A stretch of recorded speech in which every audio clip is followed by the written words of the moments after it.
যেই হও, আজ থেকে আমার স্বামী হলে। হ্যাঁ, মানে? হ্যাঁ, লাজপতি নদীর চূড়াবতী ঝড় পেরিয়ে কলাবতীর দেশে কলাবতীর ঘাটে এসে যে কলাবতী রাজকন্যার মাথা থেকে ফুল নিতে পারবে, সেই হবে কলাবতী রাজকন্যার স্বামী। বাহ, আমি তো তোমাকে খুঁজছিলাম। তাহলে শেষ পর্যন্ত ভুতুম তাহলে রাজকন্যা বউ পেল। ভুতু? এ কেমন নাম? না জানি কেমন দেখতে হবে। একবার ঘুরে দেখি কেমন দেখতে আমার স্বামীকে।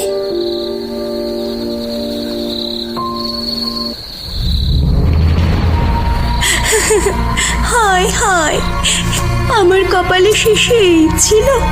কত রাজকুমার কি